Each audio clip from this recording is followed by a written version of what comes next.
आखिरकार बिहार विधानसभा चुनाव 2020 नए नए करतबों के साथ, नई नई चुनावी उलटफेर के साथ एक बार फिर से साबित कर दिया है कि बिहार विधानसभा में नीतीश कुमार और भाजपा का वर्चस्व कायम है। आपको बता दें कि बिहार के मधेपुरा विधानसभा क्षेत्र से राजद उम्मीदवार चंद्रशेखर चुनाव जीत गए हैं। अपनी जीत भी बचाने में कामयाब रहे और साथ ही 2 बार के बाद अब तीसरी बार यानी हैट्रिक भी वो लगा गए हैं। वहीं सिंहेश्वर विधानसभा से कल्याण मंत्री को हराकर चंद्रहास ने चौपाल चुनाव जीत गए हैं। जेडीयू के उम्मीदवार सह बिहार सरकार के कैबिनेट मंत्री को हरा दिया है उन्होंने। और बिहारीगंज विधानसभा क्षेत्र के जेडीयू उम्मीदवार निरंजन मेहता भी चुनाव जीत गए हैं। कहते हैं कि इस चुनाव में मोदी का चेहरा और नीतीश का फैक्टर काम कर गया था और यही वजह है कि कई उम्मीदवार जनता के बीच नाखुश रहने के बावजूद भी जीत रहे हैं, क्योंकि उनके साथ बड़े नेता का चेहरा जुड़ा हुआ है। कांटे की टक्कर के बाद अपनी सीट को कब्जा कर और अपनी कामयाबी बनाए रखने में कामयाब रहे हैं। आलमनगर विधान क्षेत्र से जेडीयू उम्मीदवार सह बिहार सरकार के कैबिनेट मंत्री एवं इतिहास रचने वाले नरेंद्र नारायण यादव भी चुनाव जीत गए हैं। आपने अनुभवी आंखें पर उनका भरोसा भी देखा था और उनका इंटरव्यू भी। बता दें कि 27 सालों से वे सत्ता पर काबिज हैं और एक बार फिर से वे चुनाव जीत चुके हैं, यानी अब 32 सालों का सफर उनका बेरोक टोक चलता रहेगा। बेहतर तरीके से जनता का विश्वास जीतने में वे कामयाब रहे हैं। जीत दर्ज होने के बाद समर्थकों द्वारा खुशी की लहर और सभी अपने प्रत्याशी के जीत के जश्न में डूब चुके हैं। बहरहाल कहीं मत जाइए, हमारे साथ बने रहिए। हम आपको दिखाएंगे जनता की खुशी और नाखुशी भी और उनके विचार भी। क्या कुछ कहते हैं जीतने के बाद प्रत्याशी और क्या कुछ कहते हैं जीत और हार के बाद मायूस प्रत्याशी। सब पे नज़र रहेगी हमारी।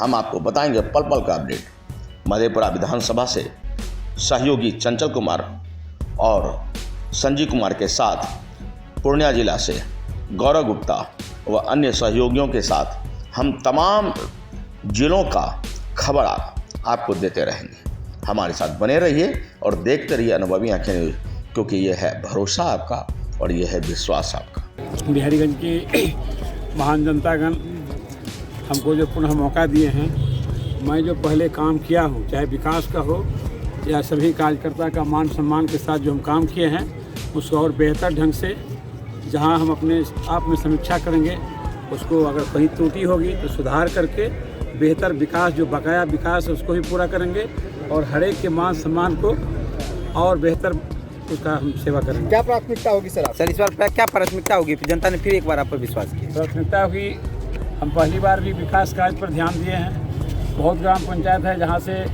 कुछ छूटे हुए हैं, उसको हम पूरा करेंगे और शिक्षा पर हम लोग विशेष ध्यान देंगे। शिक्षा से सरकार का जो कुछ ये हो रहा है उस पर हम लोग शिक्षा पर ज़्यादा ध्यान देंगे। मतदाताओं का साधुवाद है, उनके कृपा से जो यह जीत मिली है, आजीवन मैं उससे उन्नीत नहीं हो पाऊंगा और मैं कोशिश करूंगा कि अपने को खाक करके, अपने को मिटा करके भी ज़्यादा से ज़्यादा लोगों तक अपनी मोहब्बत और अपने काम को ले जाऊं और विकास को ऐतिहासिक अंजाम तक पहुंचा पाऊं। क्या प्राथमिकता रहेगी इस बार? निश्चित तौर पर प्राथमिकता मुद्दे की बात है। हमारी पार्टी ने संकल्प व्यक्त किया, हम मुद्दे के साथ गए, बिहार के आवाम को साधुवाद देते हैं उन्होंने जो निर्णय लिया है। लेकिन मैं ये कोशिश करूँगा कि जो हमारे पार्टी का संकल्प है, सामाजिक न्याय के योद्धा आदरणीय लालू प्रसाद जी के आशीर्वाद से, महात्मा फूले पेरियार अम्बेडकर, डॉक्टर लोहिया भूपेंद्र मंडल जी के सपनों को साकार करना है और सांप्रदायिक तनाव को दूर कर जो संघी मनुवादी गठजोड़ की साजिश देश पर काबिज है, धोखा से काबिज है, उसको दूर करना है। हम अपने आवाम को, बिहार के आवाम को अपने पार्टी के माध्यम से जरूर जागरूक करेंगे कि जो आपको निर्णय लेना है आपने लिया, लेकिन निश्चित रूप से इस पर सोचना पड़ेगा कि मुद्दा चलेगा या भावना चलेगी, सांप्रदायिकता चलेगा कि शांति और सद्भाव चलेगा। इसीलिए मैं फिर कहता हूँ, निर्णय बिहार की जनता ने ली है, अभी निर्णय अधूरी है, निर्णय और आना बाकी है, कांटे का संघर्ष है, कुछ भी हो सकता है। मैं पुनः मधेपुरा के महान मतदाता का और बिहार के महान मतदाताओं का साधुवाद करता हूं। आपके निर्णय को सराखों पर लेता हूँ, लेकिन संप्रदाय परास्त हो, संप्रदायवाद परास्त हो, शांति स्थापित हो, समाजवाद स्थापित हो, बहुजनवाद स्थापित हो, प्रगतिशील लोगों का मानसिकता स्थापित हो और हमारे अंबेडकर, महात्मा फूले, पेरियार, डॉक्टर लोहिया, भीमराव अंबेडकर, जननायक कर्पूरी ठाकुर, भूपेंद्र बाबू के सपनों का बिहार बने, लालू जी के संकल्प का, तेजस्वी जी के संकल्प का बिहार बने। इसके लिए प्रयास जारी रहेगा और मैं उम्मीद करता हूं 2024 में हमारी पार्टी संपूर्ण देश में इस पैगाम को ले जाएगी और जो संघी मनवादी गठजोड़ की साजिश की सरकार, षड्यंत्रकारी सरकार, झांसे की सरकार दिल्ली में चल रही है, उसको परास्त करना हमारा उद्देश्य होगा। सर नवाता हूँ, धर्म और न्याय की रक्षा वो मालिक करते हैं। दूसरा मैं कहना चाहूँगा कि आलमनगर विधानसभा क्षेत्र की महान जनता को मैं दूंगा, जिन्होंने बहुत ही सोच और समझ करके अपना निर्णय किया। और सबसे अधिक मैं एनडीए के उन तमाम हजार साथियों का अभिनंदन करता हूँ, उन्हें हाथ जोड़ के प्रणाम करता हूँ। मैं बीमार की स्थिति में था, क्योंकि दिन रात इन लोगों ने एक एक गाँव टोला में जा कर के गरीब, गुरुआ, दलित, महादलित, अकलियत के घर में जाके सरकार की नीति, सरकार के कार्यक्रम को रखा और ख़ास करके देश के प्रधानमंत्री जी एवं बिहार के यशस्वी मुख्यमंत्री जी ने जो गरीब गुरुआओं के लिए काम किया है, वो चुपचाप बैठे रहता था। और ख़ास करके जो हमारी माताएं बहनें हैं, वो बोलती कम थी, लेकिन एक बात बोलती थी, जेकर खलिए तकरिए देव। और उन लोगों ने जम करके वोटिंग की और आज उसका परिणाम आप देख रहे हैं, आपके सामने में।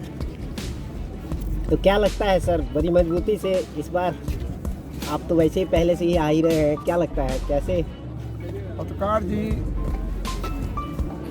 प्रचार के क्रम में मैंने बहुत कुछ खट्टा मीठा अनुभव मैंने किया।